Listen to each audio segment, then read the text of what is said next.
শীর্ষকোণ আর কেন্দ্রস্থ কোণ বাইর করা শিখছিলা, মনে কি আছে? হ্যাঁ, তার ভেতরে কয়টা ত্রিভুজ বানানো সম্ভব, এই তিনটা জিনিসই বাইর করতে বলে সাধারণত পরিমিতির। শীর্ষকোণ আর কেন্দ্রস্থ কোণ বাইর করা শিখছিলা, মনে কি আছে? আচ্ছা, একটা ত্রিভুজ, মজার ব্যাপার শিখাই। একটা ত্রিভুজ, তার কয়টা বাহু? তিনটা বাহু। এর তিনটা কোণের সমষ্টি কত? 180 ডিগ্রি বা পাই রেডিয়ান। এবার চিন্তা করো চতুর্ভুজ, তার কয়টা বাহু? চতুর্ভুজ, তার কয়টা বাহু? 4টা বাহু। ধুর, 4টা বাহু।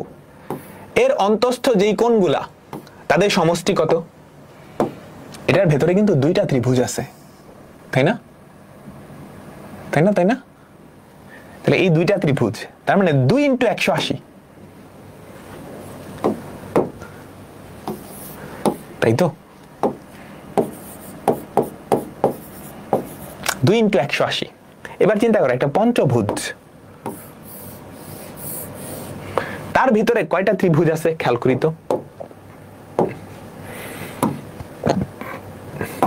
একটু খেয়াল করি সবাই মনোযোগ দিবা।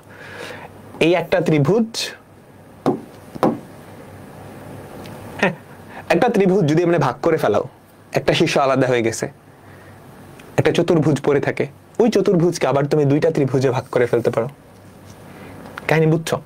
পঞ্চভুজ তুমি একটা শীর্ষকে আলাদা করে ফেললে এমনি, তাহলে একটা ত্রিভুজ আর একটা চতুর্ভুজ, হ্যাঁ, আর চতুর্ভুজকে কি তুমি আরো 2টা ত্রিভুজে ভাগ করে ফেলতে পারো। তাহলে এটা কত? 3 × 180। এই যে এই কোণগুলার যোগফল, বুঝছো? এই কোণগুলার যোগফল, এই কোণগুলার যোগফল কিন্তু এই 3টা ত্রিভুজের কোণগুলার যোগফলের সমান। এবার তুমি যদি ষড়ভুজের কথা চিন্তা করো, 1টা 2টা 3টা 4টা 5টা 6টা, সেক্ষেত্রে তুমি একটা ত্রিভুজ বানায় ফেললা, তাহলে এখানে 180 ডিগ্রি, বাকি থাকে কিন্তু আরেকটা পঞ্চভুজ। ওই পঞ্চভুজের কি হবে? 3 × 180। তাহলে ষড়ভুজের ক্ষেত্রে 4 × 180। সিমিলার ভাবে সপ্তভুজের ক্ষেত্রেও কি 5 × 180। তাহলে একটা এন ভুজ, হ্যাঁ, তার ভেতরে কয়টা ত্রিভুজ বানানো সম্ভব? n-2টা না? ত্রিভুজ হলে একটা, চতুর্ভুজ হলে 2টা, তাই না? তাহলে তার অন্তঃস্থ কোণগুলার সমষ্টি কত আমাকে বলো তো? × 180, n-2 × 180। তো সুন্দর, অন্তঃস্থ কোণগুলার সমষ্টি সুন্দর করে লিখবা। একটা এন ভুজের অন্তঃস্থ কোণগুলার সমষ্টি, একটা এন ভুজের অন্তঃস্থ কোণগুলার সমষ্টি এত। এবার এটা যদি সুষম এন ভুজ হয়, সুষম এন ভুজ, তার মানে প্রত্যেকটা কোণ সমান, তখন প্রত্যেকটা কোণ কত করে হবে আমাকে বলো তো?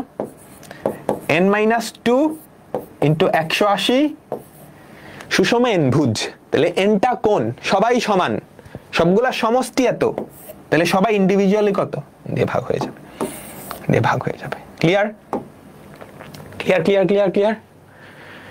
আচ্ছা, আমি যদি বের করতে চাই এই বহিস্থ কোণটা কত, সুষম ষড়ভুজ, তার অভ্যন্তরস্থ কোণ পেয়ে যাব 360 থেকে, এটা বাদ দিলেই কি বাইরের কোণটা পেয়ে যাব না যদি সুষম হয়? এই তিনটা জিনিসই বাইর করতে বলে সাধারণত। একটা এন ভুজের সবগুলা কোণের সমষ্টি কত, ডিগ্রিতে 180 জায়গায় পাই দিয়ে গুণ করলে রেডিয়ানে হইতো। যদি সুষম এন ভুজ হয় তাহলে প্রত্যেকটা কোণের মান কত, আর সেক্ষেত্রে বহিস্থ কোণটাও বের করতে বলতে পারে। ডান।